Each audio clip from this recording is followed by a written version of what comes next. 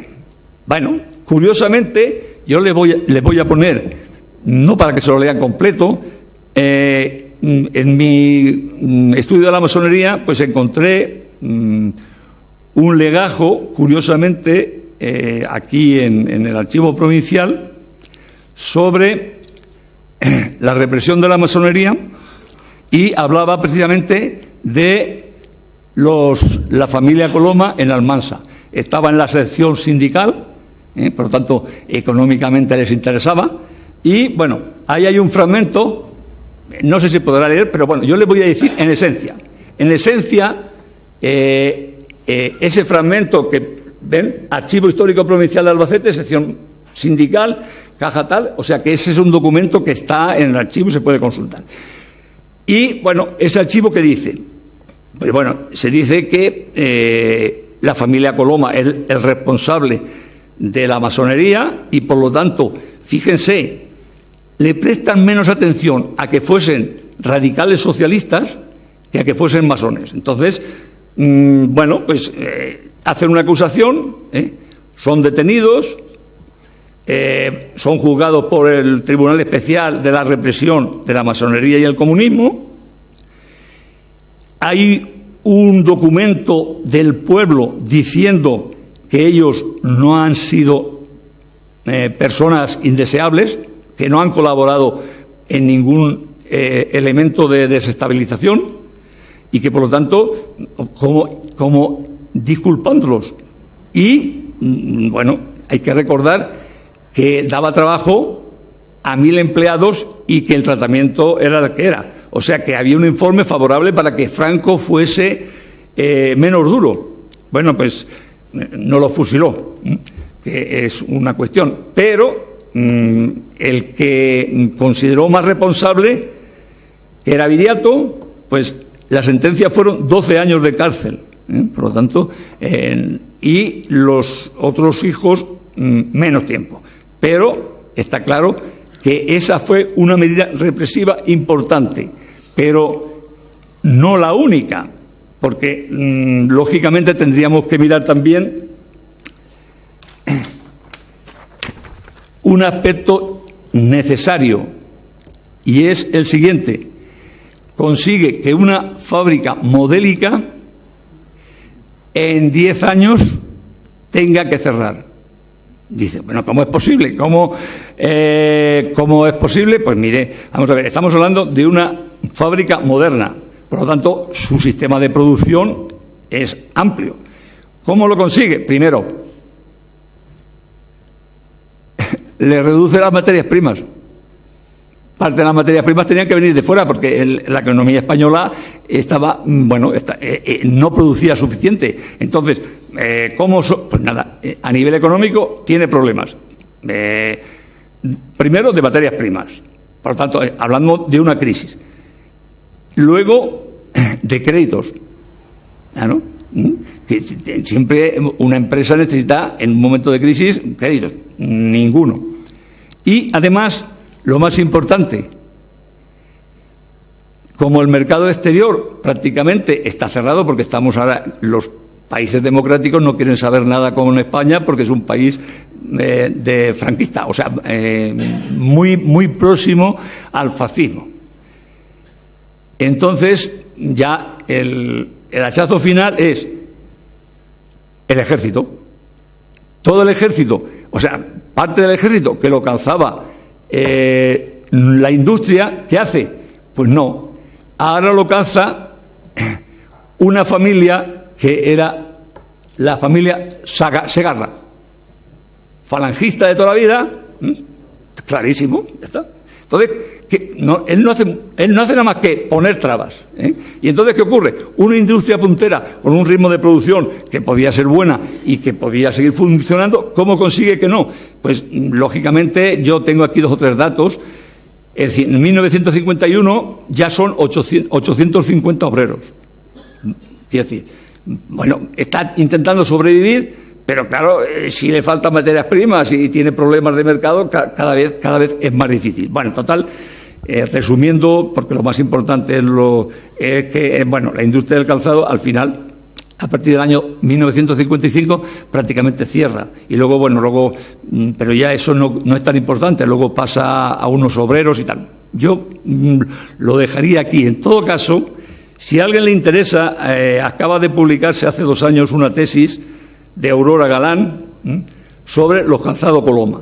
Y entonces, ahí pueden seguir, pero no, yo creo que ya no es cuestión de más información, sino saber cómo desde el régimen también se puede castigar físicamente encerrando a unos, pero también económicamente hundiendo una empresa. Y luego, sobre todo, lo más doloroso es los 1000 trabajadores que se quedan sin trabajo, que se tienen que ir a otros pueblos de las zonas de zapatería y algunos sin trabajo ni aquí ni en ningún sitio.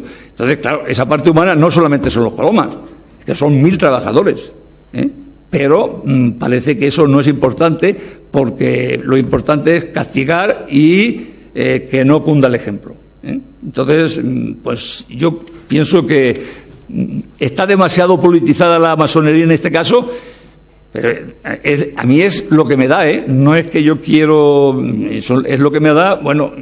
La suerte ha sido la familia Coloma, porque si no tendría que hablar casos concretos, de personas concretas, y en una conferencia es mejor ser, ya me he alargado bastante. Cerrarlo aquí. Muchas gracias.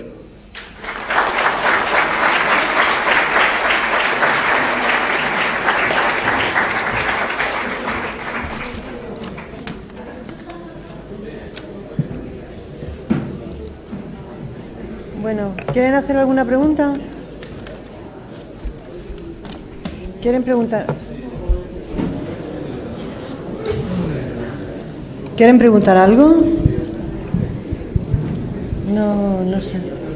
Perdón, no me he dado cuenta. Yo, en principio, no comprendo cómo la masonería, que tiene un sentimiento de fraternidad universal, en el sitio más concreto de su desarrollo, que es la logia, pone 3 banderas que representan unas monarquías, concretamente una monarquía borbónica, que ha sido perseguidora de la masonería, y además es símbolo, las coronas, de un principio que en la masonería es fundamental, la igualdad.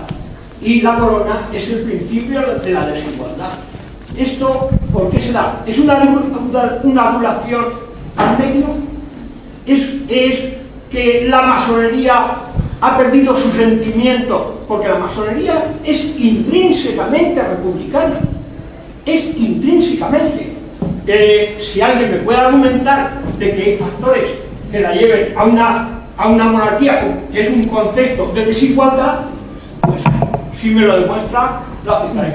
Entonces, nada más esto, que creo una incoherencia las banderas en una logia masónica y además los símbolos monárquicos de coronas.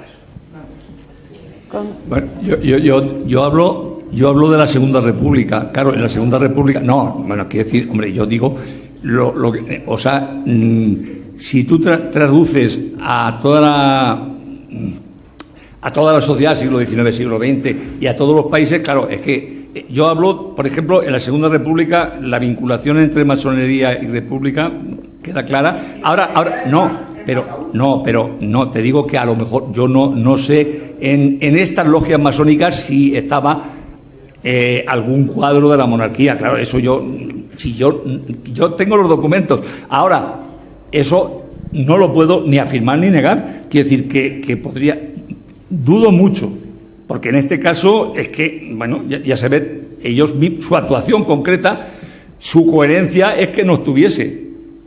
Su coherencia. Ahora, yo no lo sé porque dentro de la logia masónica sabes que si no eres de la logia o te invitan o no puedes entrar, que me parece muy bien. Oye, es una logia, es un elemento, es cerrado, no permite, bueno, no permite, es lógico. Si te invitan a ti, es lo mismo que un centro o un consejo de redacción de un periódico o de una empresa. Quiere decir, pero yo los símbolos, ahí no sé si alguien que conozca desde dentro el mundo de la masonería te puede contestar. Antonio va a contestar ahora después. Yo, con permiso. Bueno, yo antes ya me identifiqué, yo sí soy masón. Entonces solamente quiero contestarte, no exactamente a los símbolos, a la corona. La masonería es una sociedad, una orden, que lo primero que hace es respetar la ley en el país en donde está, donde se encuentra. En este caso, lo que tenemos que diferenciar mucho es la masonería de los masones. Posiblemente a algunos masones tampoco les guste que esté esa bandera borbónica, pero la ley hoy en España es un reino y no una república. Por lo cual, en las logias tiene que estar la bandera del Reino de España. De hecho, nosotros, al estar dentro de una legalidad o respetar la legalidad del país en donde estamos, algunos republicanos nos vemos obligados o queremos o lo hacemos, brindamos por el rey, porque es el jefe del Estado. Posiblemente en Francia, donde también existe la masonería, pues brinden por el jefe de la República. Ojalá alguna vez en las logias españolas podamos brindar por el jefe de la República. Creo que he contestado a su pregunta. Muchas gracias.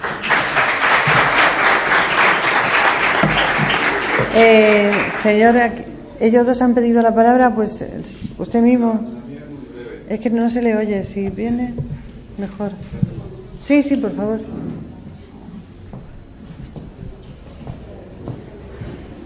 Es una pregunta muy breve y casi personal. En su exposición ha mencionado en alguna ocasión las fichas masónicas. Al hablar de los masones de Albacete, ha dicho que los datos personales aparecen en las fichas masónicas. ¿Esa documentación es accesible? ¿Existe? ¿Están todos identificados? Y más concretamente hablo de la logia Mendizábal, de Albacete. Es decir, ¿hay un listado de miembros de esa logia? Más allá hablo de información de prensa o algo parecido. Bueno, vamos a ver, que el archivo de Salamanca, para cualquier investigador que vaya, está abierto y allí está la mayor información de la masonería.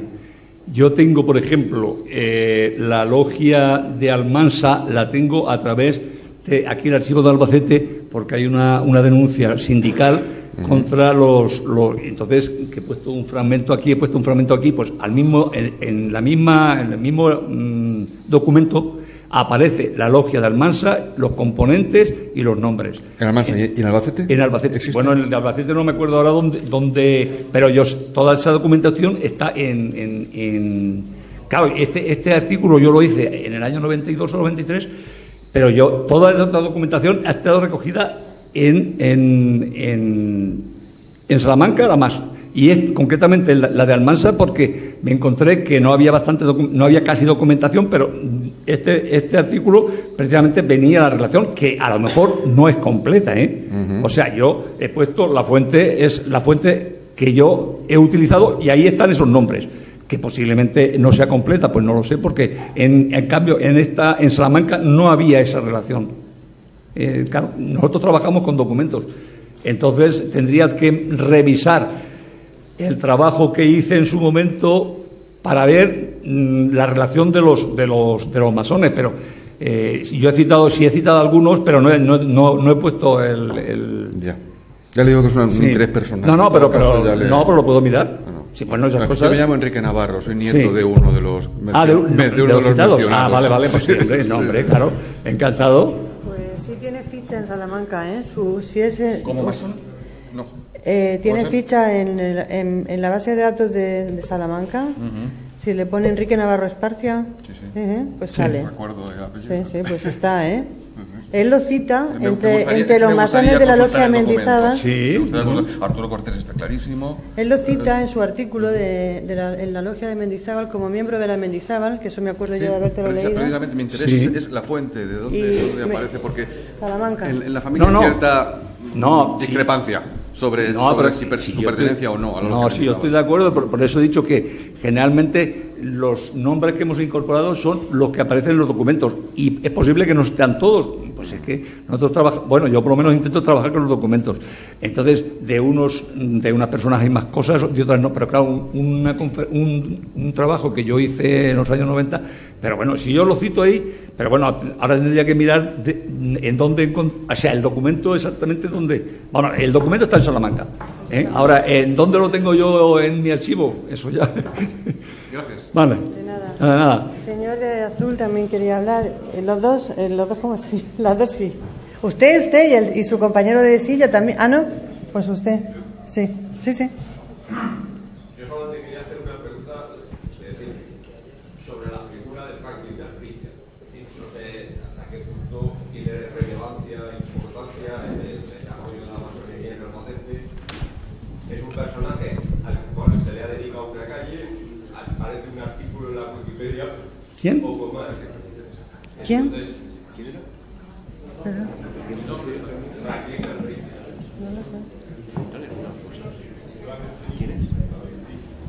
Pero yo creo que fue diputado. ¿En dónde? ¿Pero fue diputado?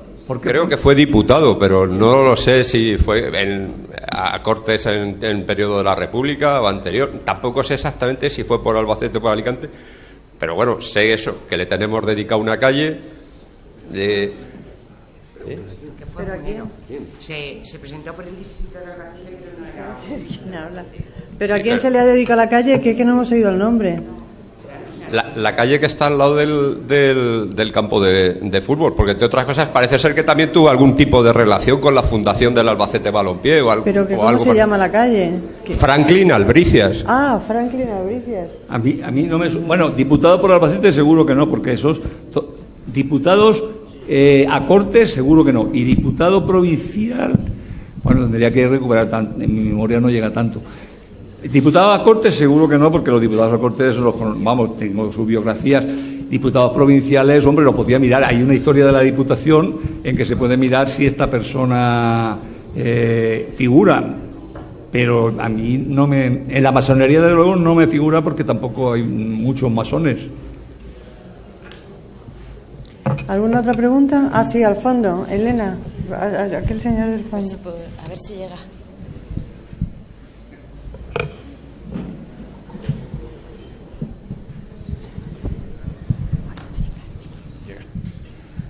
Bueno, yo quería hacerle varias preguntas. Una es si en la masonería de Albacete está más decantada por la masonería regular o dogmática o inglesa, la que está más abierta a las religiones reveladas o positivas, o por la masonería liberal, irregular o francesa, la que es más agnóstica o atea.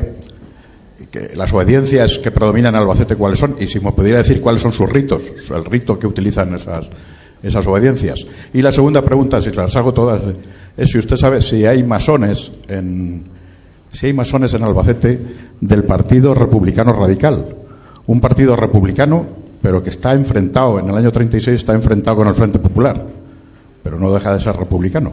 El partido de Alejandro Lerroux, que también era masón. Y bueno, estas dos cosas le quería decir, vamos. La primera pregunta... bueno, si permite, simplemente la aclaración en cuanto a monarquía o república, que no se puede olvidar cuando han dicho, bueno, es que la masonería es esencialmente republicana. Hombre, no se puede olvidar que la logia madre de todas las logias es la Gran Logia de Inglaterra, donde nació la masonería, y que el gran maestre de la Gran Logia de Inglaterra es el rey de Inglaterra. O sea, ahora mismo no lo puede ser porque es reina, pero lo es el duque de Kent. Pero habitualmente el gran maestre de la Gran Logia de Inglaterra, madre de todas las grandes logias del mundo, es el rey de Inglaterra. Luego, afirmar así tan alegremente que la masonería es esencialmente republicana, bueno, pues me parece una frivolidad. O sea, nada más. ¿Contestas a la pregunta? Sí, yo puedo contestar. Vamos, está clarísimo que la masonería de aquí de Albacete y de parte de España era francesa. Si no, no tendría sentido que en un momento determinado trajesen la República, quiero decir, para mí. Pero bueno, seguro que cuando una logia y los componentes de la mayor parte de la logia apuestan por una opción, que es francesa seguro. O sea que la parte de las logias de aquí de Albacete, y es bastante lógico, y no me atrevería mucho, pero posiblemente en el siglo XIX también, porque todos luchan por el liberalismo, y todo, o sea que lo que pasa es que no todos. Estamos hablando de que de la logia una serie de elementos, y los de Almansa eran republicanos socialistas. No sé si se ve muy bien aquí en el cuadro. Ahora, ¿qué pasa con los republicanos de Lerroux? Es que los republicanos de Lerroux eran los caciques de Albacete, que se hicieron republicanos porque eso les iba a proyectar, ocupar momentos de poder. Eso lo he estudiado yo también. ¿Por qué el republicanismo es tan importante en Albacete? En Albacete y en muchas partes de España. Porque muchos monárquicos y caciques, y hablo de dos caciques no en sentido peyorativo, los Alfaro son monárquicos liberales y el 16 de abril son republicanos radicales, pero no masones, claro, no podían ser masones. Los Ochando son también liberales demócratas y se pasan al Partido Republicano Radical. O sea, que hay bastante estudio. ¿Por qué? Pues muy sencillo, sí que, quiero decir, los que tienen el poder se cambian de partido. ¿Qué nos ha pasado aquí en Albacete con UCD y el Partido Socialista? Muchos de UCD en el año 79-80 eran de UCD, en el 82 eran del Partido Socialista. Se han cambiado de partido. Si eso, cuando yo lo estaba estudiando, hablaba con Juan de Dios y me decía, y es que se está ocurriendo, está sucediendo algo parecido. ¿Por qué? Porque alguien que tiene el poder intenta conservarlo, aunque le lleve a cambiarse un poco a otro partido. Y eso es la realidad. Eso lo estudio yo aquí en Albacete y ustedes lo pueden comprobar en muchos pueblos del año 79-80 al 82. Sí. Bueno, di tú que tú tienes que saber algo. Bueno, la gente que estaba en esa época en el Partido Socialista tiene que saber algo. Que, oye, pero si no es malo, yo estoy diciendo lo que pasó con los republicanos. Había pocos republicanos aquí en Albacete. Vamos a ver, aquí en Albacete no había sacado ni un escaño parlamentario el Partido Republicano. Y en el 31 sacas 4. A ver, ¿cómo lo entiendes? O sea que, bueno, si eso es normal, que se cambie de partido con buenas intenciones es normal. Cuando se cambia de partido por intereses privados y no de servicio público, ahí está. El servicio público es el que tiene que seguir funcionando. Si cambias de partido y estás por el servicio público, chapo. Por mí no hay ningún problema. No se le ha hablado demasiado. ¿Contestada la pregunta? ¿Se le ha contestado? ¿Sí? Mire, yo quiero preguntar, mi padre fue masón y era Abraham González Blanes, que lo ha nombrado usted cuando ha hablado de Arturo Cortés. Y yo quisiera saber si hay algún documento donde se hable de mi padre. yo nací en el 36 y claro, como entonces era tan perseguido la masonería, pues claro, yo no tengo ni idea. En mi casa se hablaba como así en silencio y más delante de mí, que era pequeña, y claro, pues si se me iba algo de la lengua, pues no, me lo ocultaban. Entonces yo quisiera saber eso. Mi pregunta es esa. Si hay algún documento donde yo me pueda informar de la... Mi padre era socialista republicano y fue concejal y diputado provincial. Fue visitador de la Casa de Misericordia. Y entonces, pues eso me interesa, pues saber algo más de ese asunto. Nada más que eso. No, yo creo que le puedo dar información luego en mi despacho con documentos. Quiere decir que eso ya, esa pregunta concreta sí, que no tengo ningún problema, pero que se la puedo dar en su momento en mi despacho con los documentos que tenga. Pues ahora hablamos después, cuando acabemos, en un momento hablamos y ya le digo dónde nos podemos ver. Gracias. Tú, sí, el muchacho. Hola, buenas tardes. He escuchado que Franco quiso ser masón y fue rechazado y a eso se debe su gran represión a los masones. Quería saber si es cierto y saber por qué fue rechazado.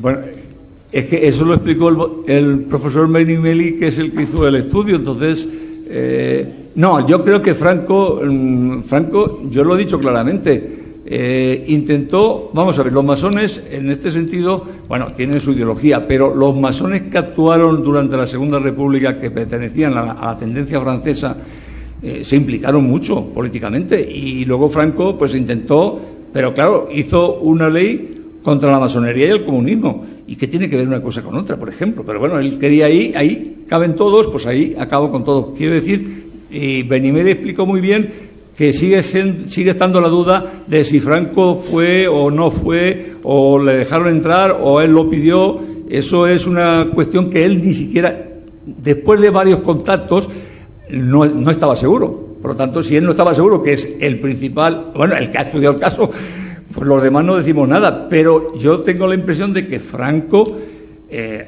con los demócratas también, y los republicanos, y bueno, o sea, si es como si ahora se persiga a uno por ser social, o sea, perseguir las ideas. O sea que si eras republicano, aunque fueses, hay muchos republicanos conservadores que estuvieron en la cárcel por ser republicanos. No tiene coherencia. Por eso digo que, y lo de, bueno, yo creo que lo de Benimeli fue contundente la aclaración. La conferencia de Benimeli la puedes ver en YouTube, en el canal del archivo de la Diputación de Albacete, lo puedes ver, está colgado, y también está colgado en el Hospital General Universitario, en la zona de cultura. Allí también están colgadas las conferencias de masonería. Y en la página, también es verdad, y en la página de la Logia de los Llanos, muy fácil, te metes Logia San Juan de los Llanos o Masonería Albacete o Gran Logia de España, que te dirige. Allí también están colgadas todas las conferencias. Y la de Benimeli en concreto, esa pregunta se le hizo y, como dice el profesor Requena, la contestó pues muy bien, porque además él fue el que dio origen a toda esa leyenda urbana, o no leyenda, lo que sea. ¿Otra pregunta más por aquí? Bueno, Franco tuvo un hermano masón, Ramón Franco. A mí lo que me llama la atención es lo que comenta usted, que diga que el comunismo no tiene nada que ver con la masonería, cuando la mayoría de los bolcheviques rusos, o por lo menos los cabecillas, muchos de ellos no solo eran judíos, sino eran masones. ¿Por qué dice que la masonería no tiene que ver nada con el comunismo? Y bueno, otra cosa que me llama la atención a mí es cómo, en principio, dos conceptos políticos que hoy día, en teoría, se llevan a matar, como es el liberalismo, en el que podríamos incluir parte de la derecha liberal, y el socialismo y las izquierdas, que nos dicen que se llevan a matar, en principio han luchado por el mismo objetivo, o están luchando por los mismos objetivos, ¿no? Como es el laicismo y como es otra serie de cosas que de alguna manera son las que la masonería promueve, ¿no? De hecho, hay masones tanto en la derecha como en la izquierda. Nada más. Gracias.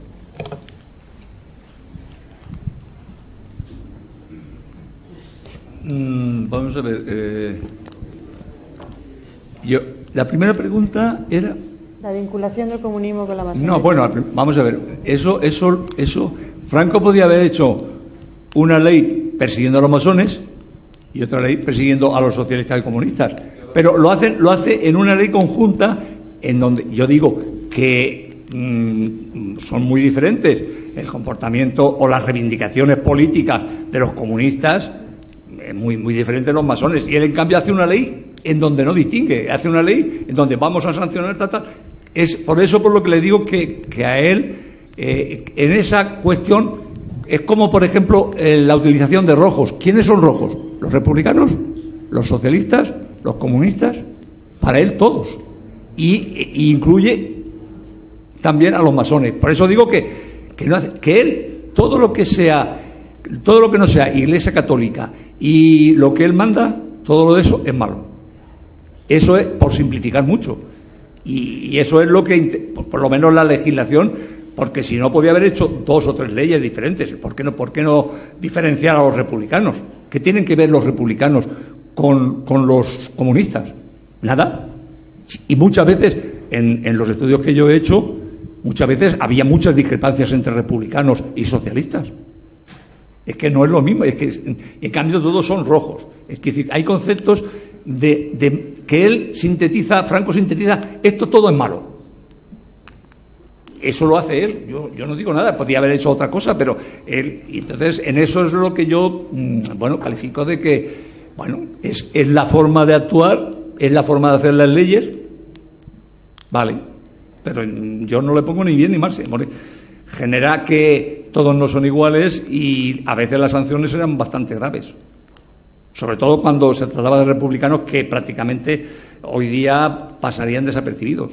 Los comunistas ya tenían otra trayectoria, otra ideología, establecer un sistema comunista aún como Rusia, por tanto eso ya era más peligroso, pero los republicanos, porque eran liberales, demócratas, todo eso para él era malo también.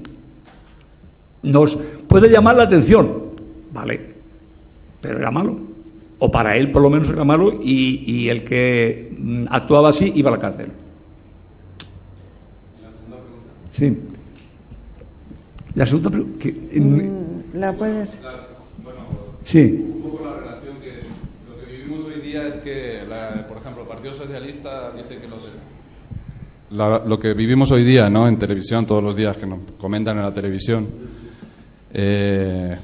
que, por ejemplo, que el Partido Socialista se lleva muy mal con el partido de la derecha liberal, ¿no?, del Partido Popular, y viceversa, ¿no?, cuando realmente ambos están optando hoy día por, con pequeñas variaciones, el mismo sistema y el mismo tipo de política, básicamente, con muy pequeñas diferencias. Entonces, yo lo veo como... y que incluso hay masones tanto de un partido como de otro. Entonces, ¿qué está pasando ahí? ¿La masonería de alguna manera para lograr sus objetivos utiliza un partido, utiliza otro, el caso es llegar a esos objetivos, o cómo está? Es algo que no entiendo, no termino de entender, que se supone que es algo contradictorio, ¿no? Vamos a ver, yo si tú estás haciendo una pregunta de la actualidad, te puedo decir que yo no tengo ni idea. Claro, yo he hablado de la masonería en la época contemporánea, final del siglo XIX y Segunda República. Sí. Por lo tanto, quiero decir, yo actualmente no puedo decir nada porque no lo he estudiado. Quiero decir, cuando uno no ha estudiado las cosas, pues en principio... Bueno, pero ¿ve todos los días la televisión o no? Tiene su opinión. No, pero cada uno... Pero yo no puedo venir a decir mi opinión si no tengo documentos, porque yo tengo que basarme en documentos. Entonces, yo veo la opinión, pero yo no sé qué piensan sobre eso los masones, porque primero yo no soy masón. Tampoco soy ni socialista ni comunista. Yo estudio casos, yo estudio las biografías de personalidades o un cacique. Yo no soy un cacique, pero he estudiado personalidades del caciquismo. Quiero decir, yo soy un estudioso y intento ver el comportamiento y las cosas buenas y malas de cada actuación. Pero yo actualmente ¿Qué pensaría la masonería sobre la cuestión política? Yo no, a lo mejor podría decir algo usted, ¿no? No, es que yo en eso no puedo decir nada. Yo sí que dije, o sí he dicho, que en la Segunda República la mayor parte de los masones apostaron por la República. En el siglo XIX no estoy tan claro porque no lo he estudiado a fondo. Sé un poco la importancia que tuvieron la masonería. En la actualidad, pues no lo sé. Hombre, y en esa época muchos masones preferirían mejor mantenerse neutral. Lo que pasa es que yo he hablado de los masones que salieron a flote y actuaron políticamente. Eso no quiere decir que yo haga un análisis general diciendo todos los masones de la Segunda República fueron republicanos. No. Por ejemplo, te digo un ejemplo. José Prat era masón y era una persona ideal, anticaballerista, humanista, pero era masón también. Bueno, ¿qué pasa? Es que los datos que conocemos son los que conocemos. Quiero decir, y en esta época sí que es verdad que optaron mucho por la República. Los socialistas optaron por la República, por consolidar la República, porque suponía un avance muy importante para España. Y dentro de eso, pues eso. Si da la impresión de que yo vinculo la masonería y la política, no. De la Segunda República, sí. Y además de algunos personajes que son de los que he hablado. O sea, es que es muy difícil hacer una historia y ser preciso y no generalizar. Yo he hablado de masones concretos, actuaciones concretas y además centrar la Segunda República. Y actualmente no tengo ni idea, porque para empezar no conozco ese mundo, que es un mundo pues, que habrá que esperar a más tiempo para estudiarlo. Que también es importante estudiarlo, pero... Yo no sé si porque yo desde luego no soy masona, pero digo desde luego porque soy mujer, ¿no? Entonces, pero yo hasta donde he llegado y he estudiado, en la masonería regular, no se puede hablar de religión ni de política.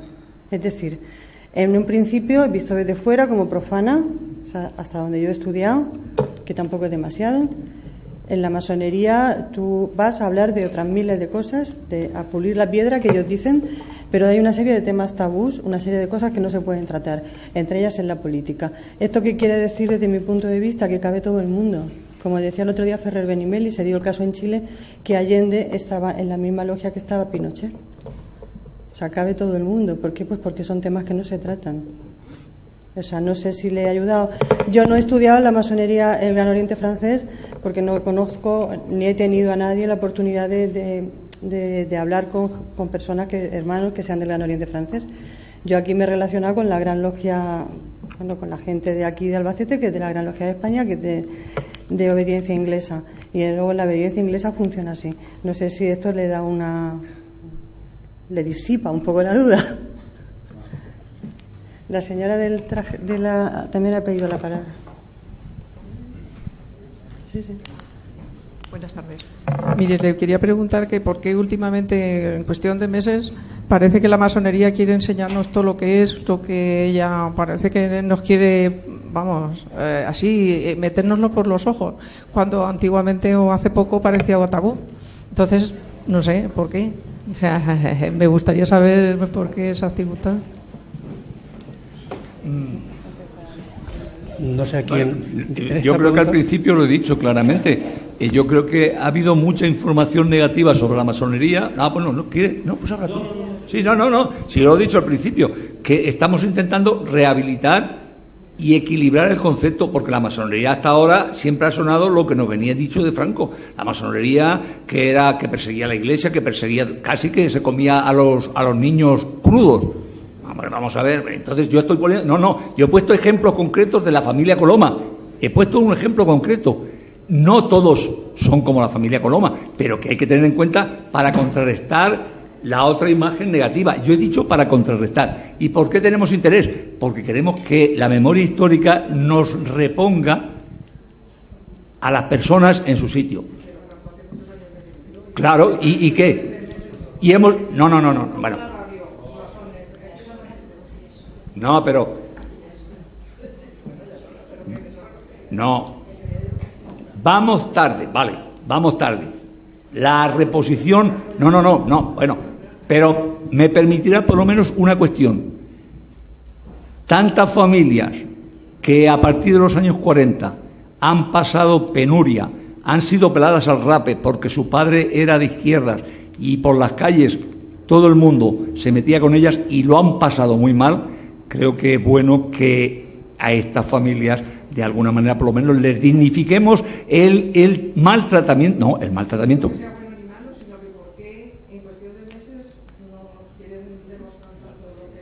Bueno, hemos llegado tarde. Yo lo que estoy diciendo ahora mismo es una cosa que teníamos que haberlo dicho en el 80, ¿vale? Me parece muy bien. En el 80, pero pasa que no nos daba tiempo a decir tantas cosas. Bueno, yo sí quisiera contestarte. No es cuestión de meses. La masonería está funcionando en España. Aquí la logia San Juan de los Llanos se fundó en 1987. ¿Qué ocurre? Pues que posiblemente ahora sea, digamos, no es ahora, sino que en estos momentos pues creamos oportuno de decir que ni somos raros, ni somos malos, ni somos buenos, somos personas normales que luchamos por tres ideas importantes que tiene la masonería, que es la igualdad, la libertad y la fraternidad. A partir de ahí no hay nada más. En la masonería no hay nada más que esos tres conceptos. Entonces, no es que estemos intentando meter por los ojos nada a nadie. No hacemos proselitismo, no vamos por las casas, no llamamos a las puertas. Hemos hecho una exposición para mostrar lo que es la masonería y lo que pretendemos que sea la masonería. Creo que a su casa ningún masón ha llamado. Lo tenemos prohibido, ¿eh?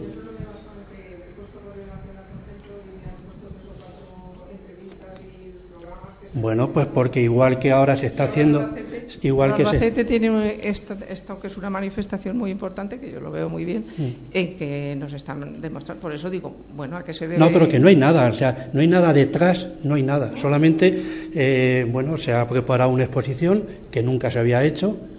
Hemos sido pioneros en Albacete en este tipo de exposiciones. Ojalá cunda el ejemplo y se vaya haciendo por todas las capitales de provincia. Y no hay nada más. Todo lo demás que uno quiera pensar, lo piensa ese, nada más. Pues no sé si le he contestado, pero... la muchacha. Bueno, ante todo yo soy bastante profana en este tema, pero me ha surgido una duda.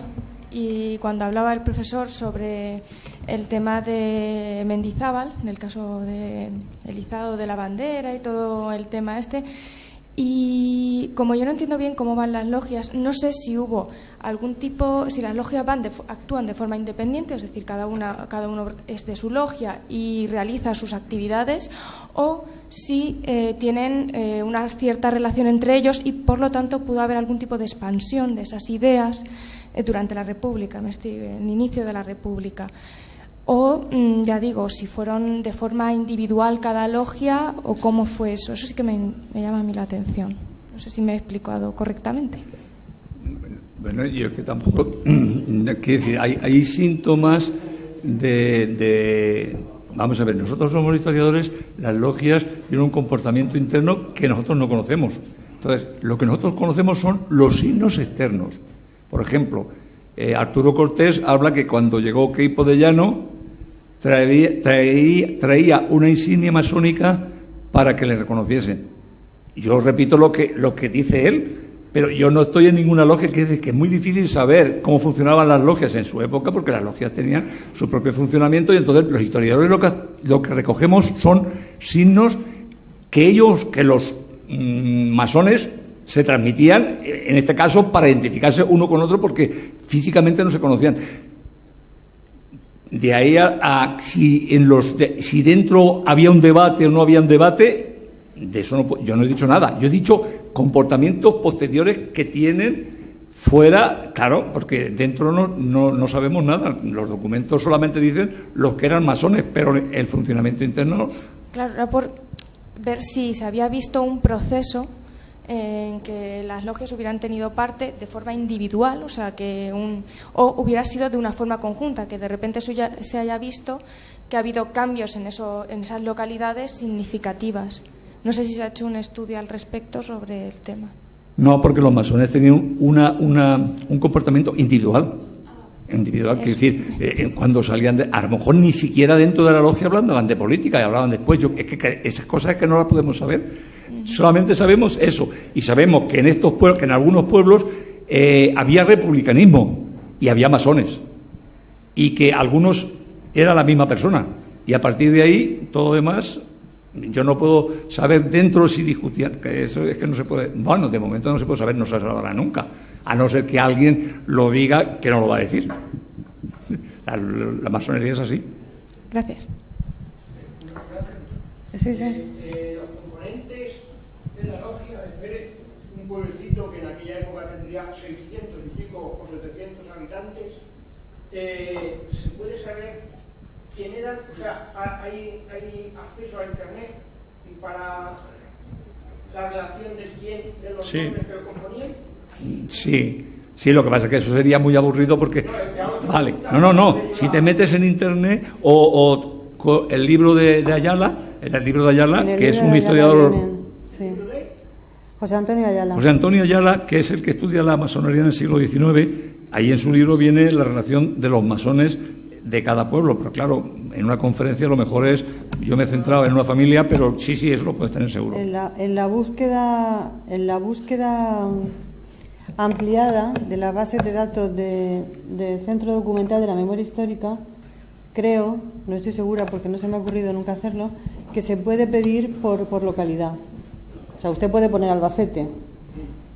Lo que pasa es que, claro, le va a salir muchísimo ruido. Le va a salir la documentación que sea de la Brigada Político-Social mezclado con masonería y luego ya va el desbroce, ¿no? Pero creo que sí se puede hacer así, de esa manera. Bueno, y en el libro de Ayala me están diciendo que vienen todas las logias con todos los nombres, las profesiones y todo lo demás.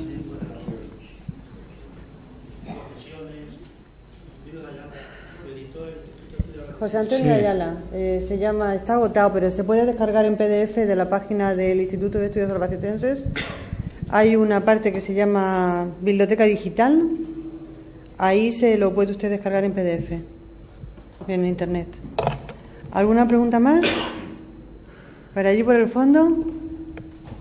¿No? Bueno, pues si no tiene nada más que preguntar, damos por clausurada la sesión hasta el jueves que viene, si Dios quiere.